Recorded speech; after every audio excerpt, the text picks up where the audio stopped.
Bonjour à tout le monde, bonjour à mes chers compatriotes africains. Je vous reviens aujourd'hui. Déjà, je vous dis merci de regarder mes vidéos, merci de les partager, merci de les aimer, merci pour vos commentaires. Merci énormément, j'adore vos commentaires. Continuez à les faire venir. Aujourd'hui, j'aimerais m'adresser à un certain Jean Sabayo. Sabayo, pardonnez-moi, monsieur Sabayo, euh, pour la prononciation de votre nom, mais je sais pas, je ferai mieux au fur et à mesure que j'avance. Je suis tombée sur votre vidéo, monsieur Sabayo. Je suis tombée sur votre vidéo, je crois, deux ou trois fois, je crois. La première fois, j'étais intriguée, donc c'était par intrigue que j'ai cliqué. Votre vidéo m'a été suggérée comme ça au hasard par l'algorithme de YouTube. Donc, j'ai cliqué dessus, j'ai regardé. Alors, c'était intitulé quelque chose en rapport avec Philippe Simon. C'était l'arnaque dans la communauté avec Philippe Simon, un truc de ce genre. Apparemment, il devait avoir des témoignages, il devait avoir des victimes qui devaient témoigner et j'étais vraiment très intriguée euh, de regarder et d'entendre les effets que Philippe Simon aurait causés dans la communauté africaine. C'est ce qui m'a motivé de cliquer sur votre vidéo. Elle était très longue. Je crois qu'elle était plus de 3 heures de temps. Alors, pendant que je regardais, vous avez une collaboratrice, elle s'appelle la DS. C'est elle qui a pris la parole pendant très longtemps, parler, je sais pas, euh, sans but précis, parce que ce n'était qu'un... j'ai perdu tellement de temps à écouter, à l'écouter parler sans aller nulle part.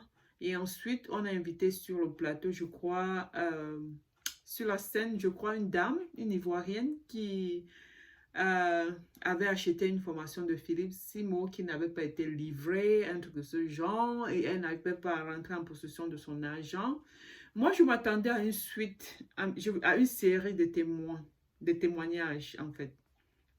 Mais malheureusement, j'ai regardé près de 2 heures de temps, mais c'était toujours la même dame. C'était les allées et venues avec la même dame.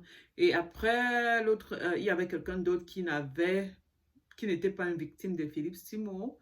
Je crois qu'il s'appelait Serge Anango et il a carrément changé la direction du show pour le centrer sur lui-même. Donc, il nous a parlé de lui de long à large. Il a carrément, je sais pas, il a carrément pris le dessus sur monsieur, monsieur Jean et la déesse. Il est devenu celui qui menait le show. J'ai trouvé ça ironique parce que si vous avez un show, c'est vous qui devez orienter la direction. Dans quelle direction est-ce que le show doit aller?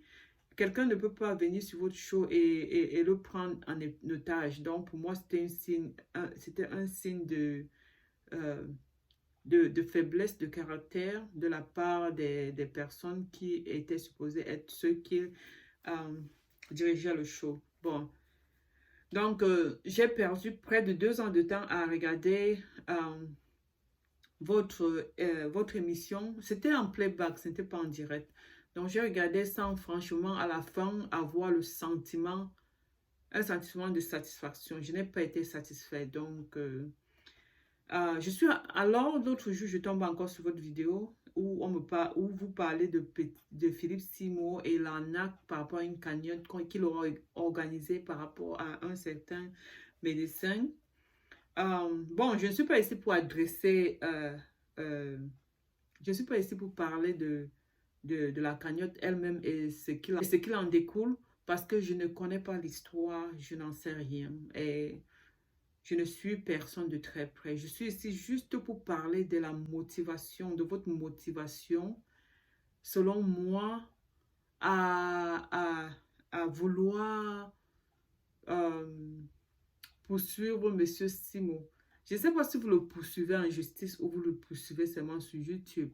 J'ai l'impression que c'est juste YouTube parce que euh, vous faites des émissions et des émissions sur la même personne. Vous voyez, à un certain moment, ça devient de l'acharnement, ça devient de l'obsession. Comme moi, vous utilisez le thème de communauté, de avocat, entre guillemets, de la communauté, pour pouvoir réaliser vos propres euh, intérêts. Vous voyez, vous utilisez le terme de la communauté pour attirer la sympathie et l'attention des personnes africaines. Votre motivation n'est pas louable. Votre motivation est beaucoup plus personnelle parce que vous attaquez Philippe Simo sur un plan très personnel. En vous écoutant, en vous entendant parler, on se rend compte que vous avez une envie profonde. Vous enviez profondément Philippe Simo. Euh, vous avez une certaine vous avez un certain complexe d'infériorité envers Philippe Simon. Donc, en vous regardant bien et en vous écoutant de façon active, on se rend clairement compte, c'est évident, on se rend compte que vous avez une envie profonde pour Philippe Simo. Et cette envie vous a poussé à développer un complexe d'infériorité, ce qui n'est pas nécessaire. Vous n'avez pas à vous sentir inférieur à Philippe Simo. Vous n'avez pas à envier son succès. Son succès est lié à sa personnalité. Votre complexe est par rapport déjà de un à sa notoriété. Il est plus célèbre que vous. Il est plus captivant que vous. Il est plus... et son aura est positive, vous voyez. Ce ne sont pas des qualités qui sont transférables. Et aussi, économiquement, j'ose croire qu'il est plus économiquement plus assis que vous. Donc, nous voyons tous ces investissements que vous jalousez, que vous méprisez et que vous osez mettre en doute, vous voyez. Déjà dans un live, je crois le premier, vous avez osé douter de sa qualification d'ingénieur. Il a fallu que Serge Anango vous le confirme. Et aussi, ce qui était bizarre, parce que j'ai regardé une autre vidéo dans laquelle je crois que c'était la DS confirmait que Philippe Simon était ingénieur. Déjà même, je ne sais pas en quoi est-ce que cela est important. Qu'il soit ingénieur ou pas, ça ne vous, je ne sais pas, c'est pas important. C'est ce que quelqu'un peut faire. Ce sont ses aptitudes, sa compétence. Vous voyez, le diplôme, vous semblez mettre trop d'accent sur le diplôme, oubliant que ce n'est qu'un diplôme. Ce n'est qu'un diplôme, ce n'est qu'un papier, ça ne garantit rien. Vous pouvez être ingénieur, être le plus feignant de tous les ingénieurs.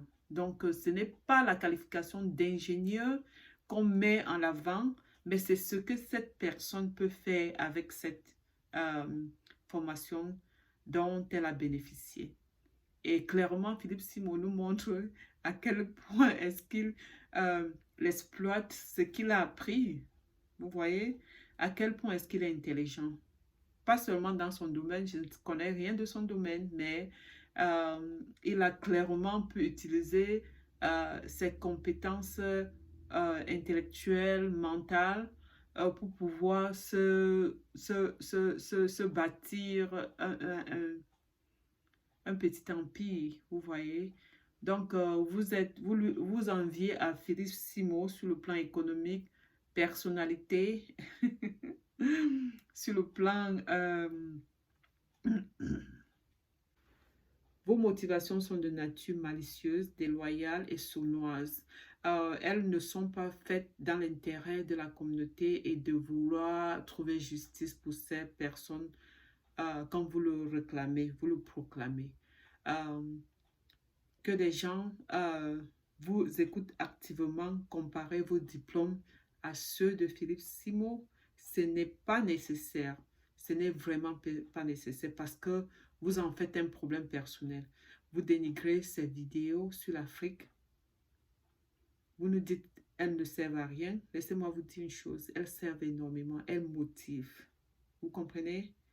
Elles changent la narration que les gens ont de l'Afrique. Les gens perçoivent l'Afrique comme une terre des personnes qui ne savent rien faire, une terre des personnes qui ne veulent rien faire, une terre des paresseux, des maladies, des personnes qui ne peuvent rien faire pour elles-mêmes, des personnes qui attendent toujours d'être sauvées, qui souffrent du syndrome de sauveur, de venez me sauver, qui demandent toujours de l'aide. Philippe Simon, dans cette vidéo, nous donne une narration différente de celle à laquelle nous avons l'habitude.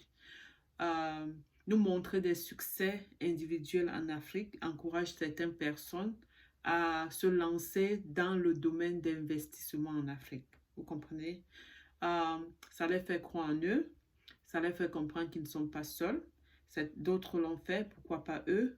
Ça les éduque sur le sujet en question, dépendant de qui est-ce qu'il est en train d'interviewer, dans quel domaine il est en train de faire le reportage.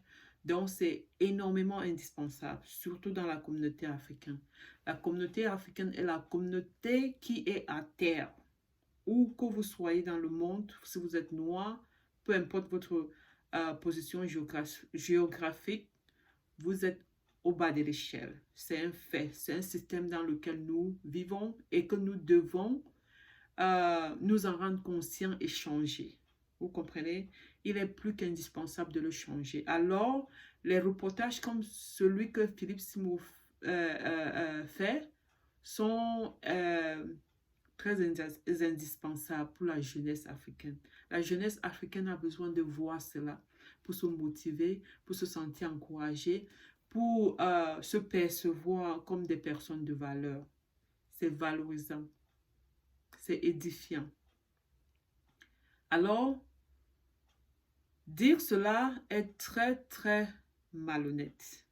Vous voyez, et ignorant, très ignorant et très destructeur. Pour quelqu'un qui dit vouloir aider la communauté africaine. Alors, il y a plusieurs personnes. Il va falloir que les gens arrêtent d'utiliser des propos pareils pour pouvoir s'attirer de la sympathie et de l'amour, vous voyez.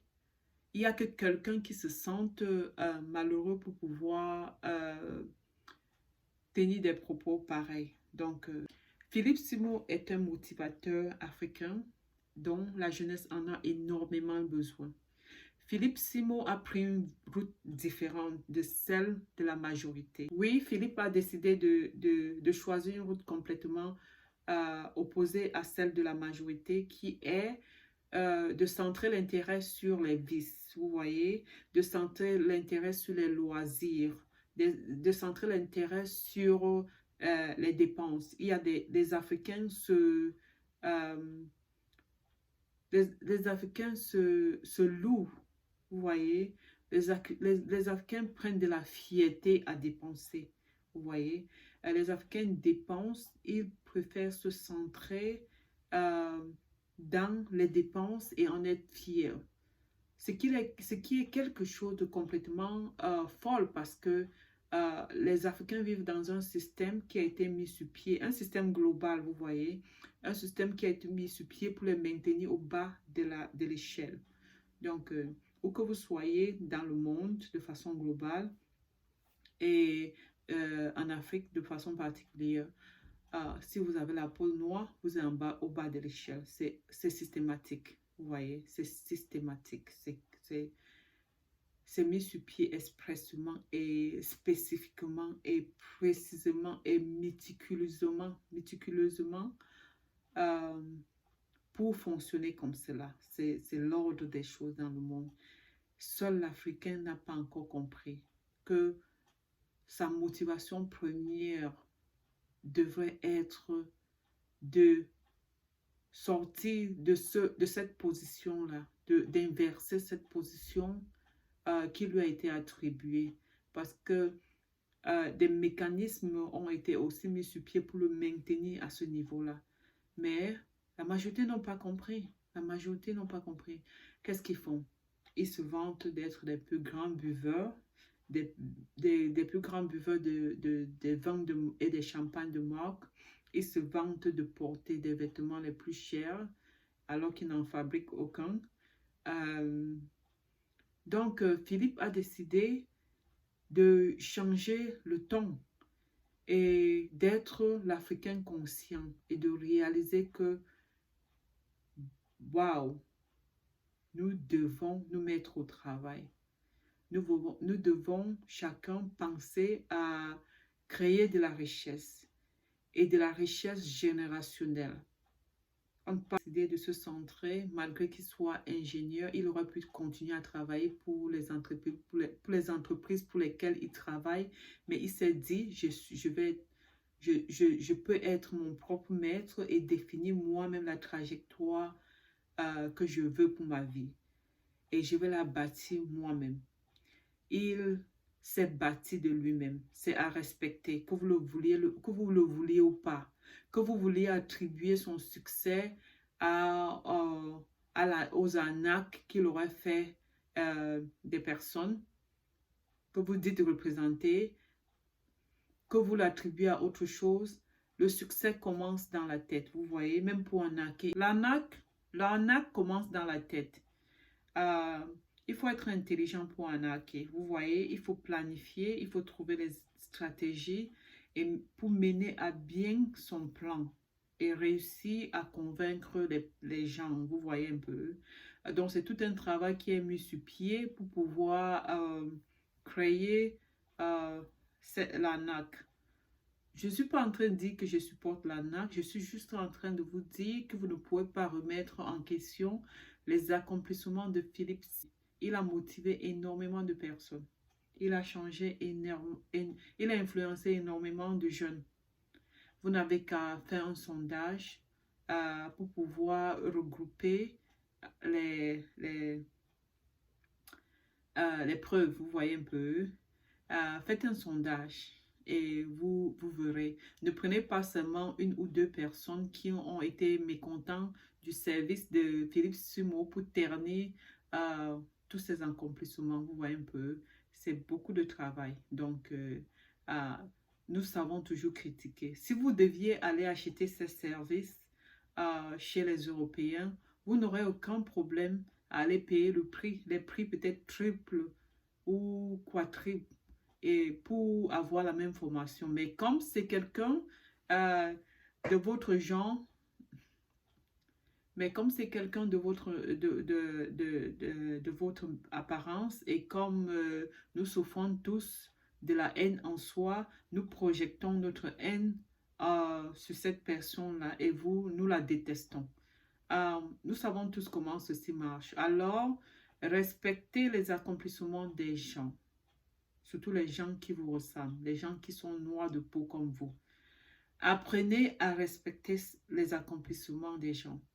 Centrez-vous juste sur le problème que vous avez avec la personne. Ne vous attaquez pas personnellement à ces personnes et à leurs accomplissements et essayez de les discréditer. Vous voyez un peu? C'est malhonnête. C'est malicieux.